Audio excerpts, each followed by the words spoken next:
एक बयान और पूरे देश भर में कांग्रेस बैकफुट पर चली गई है। एक बयान जिसने वापस ये दिखा दिया है कि हिंदू समाज के प्रति कांग्रेस के मन में कितना जहर भरा हुआ है। एक तरफ कांग्रेस ने बजरंग दल पर बैन लगाने की बात की और दूसरी तरफ देश के प्रधानमंत्री भी बजरंग दल के समर्थन में खड़े हो गए। कांग्रेस पार्टी ने अपने मैनिफेस्टो में बजरंग बली को थाने में बंद करने का निर्णय किया है। नमस्कार, मैं सौरभ कुमार, आप देख रहे हैं आयुध और आज के वीडियो में बात करेंगे बजरंग दल से जुड़े अनसुनी कहानियों की। आपको बताएंगे कैसे हुई बजरंग दल की स्थापना और साथ ही बात करेंगे कि कैसे एक बार मध्य प्रदेश की राजधानी भोपाल में भी बजरंग दल पर प्रतिबंध लगाने की कोशिश की गई और पुलिस की लाठियों से दर्जनों नहीं बल्कि सैकड़ों बजरंगी घायल हुए।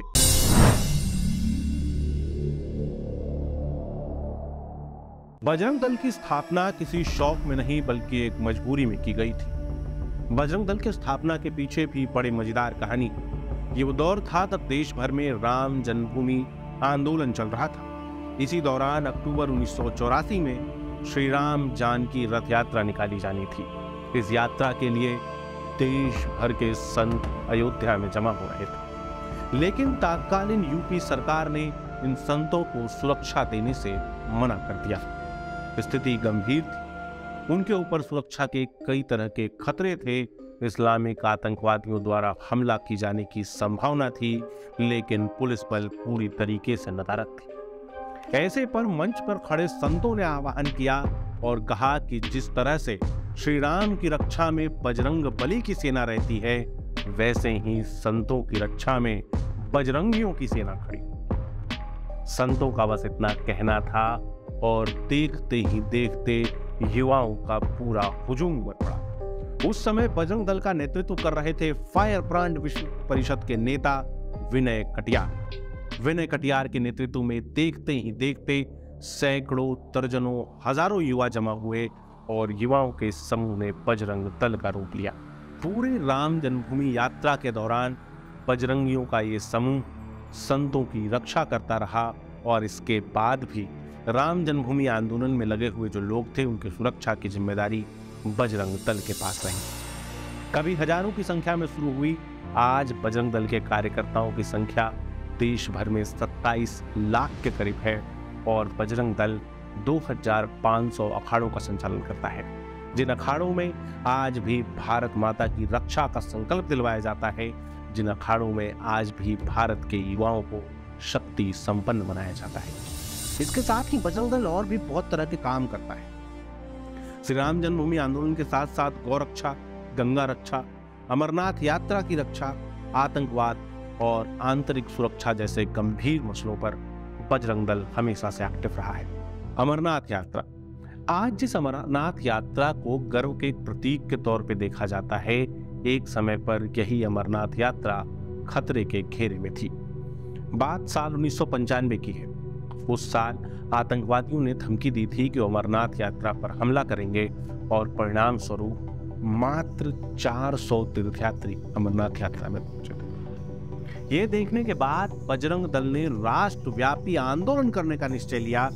बजरंग दल ने देश भर के युवाओं से आह्वान किया कि आइए अमरनाथ यात्रा की रक्षा करते हैं। आतंकवादियों के हमले का खतरा तब भी था, लेकिन साल 1996 में 75,000 बजरंगी और उनके साथ 2.5 लाख से ज्यादा श्रद्धालु अमरनाथ की यात्रा के लिए पहुंचे। बजरंगियों का शौर्य देखने के बाद किसी आतंकवादी की ये हिम्मत नहीं हुई कि अमरनाथ यात्रा पर हमला करने की सोच ले। उसके बाद से अमरनाथ यात्रा अनवरत जारी है। आज 8 लाख की संख्या में श्रद्धालु अमरनाथ यात्रा के लिए पहुंचते हैं। जैसे ही बजरंग दल पर बैन लगाने की बात हुई, वैसे ही दिग्गी राजा सबसे पहले उछल के आगे खड़े हुए। इसके पीछे एक कारण भी है। कांग्रेस की ये मनसा, कांग्रेस की ये मानसिकता कोई आज की नहीं है। इससे पहले भी कांग्रेस की सरकार बजरंग दल पर बैन लगाने की कोशिशें कर रही थी।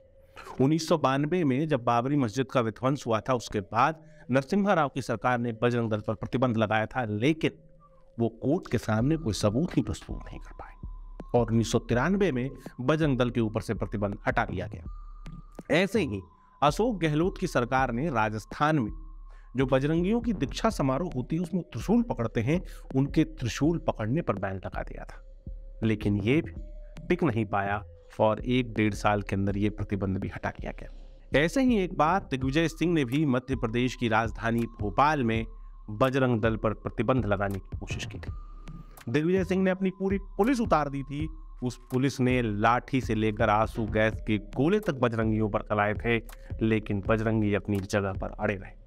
बात साल 2000 के फरवरी महीने में 18 से 20 फरवरी को बजरंग दल के 20,000 कार्यकर्ताओं का सम्मेलन भोपाल में होने वाला था। पहले इस सम्मेलन के लिए दशहरा मैदान को तय किया गया था, लेकिन जब पता चला कि संख्या ज्यादा हो सकती है तो इसको शिफ्ट करके छोला मैदान कर दिया गया। पूरे सम्मेलन की तैयारियां देश भर में चल रही थी। विषय थी आंतरिक सुरक्षा और मध्य प्रदेश में इसको करने का कारण भी था क्योंकि उस समय मध्य प्रदेश में सिमी जैसे संगठन जोर शोर से एक्टिव थे। अचानक से 28 जनवरी 2000 को दिग्विजय सिंह मीडिया के सामने आए और उन्होंने बयान दिया कि बजरंग दल एक अतिवादी संगठन है और इसीलिए हम बजरंग दल को भोपाल में कार्यक्रम करने की अनुमति नहीं दे सकते।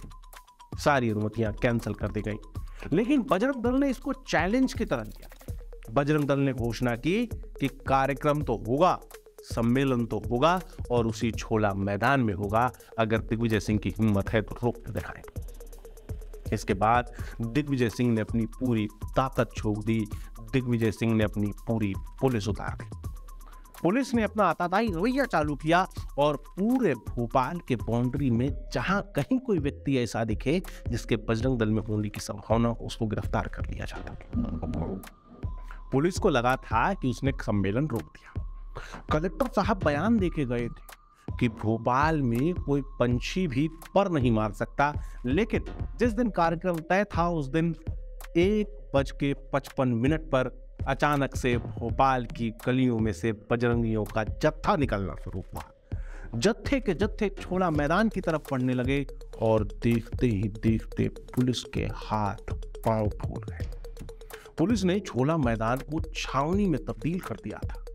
वहां पहुंचने वाले बजरंगियों पर निर्दयता से लाठी चलाई गई, आंसू गैस के गोले छोड़े गए, वाटर कैनन चलाए गए, लेकिन उसके बाद भी बजरंगी कार्यक्रम पूरा करने के लिए आगे बढ़ते रहे।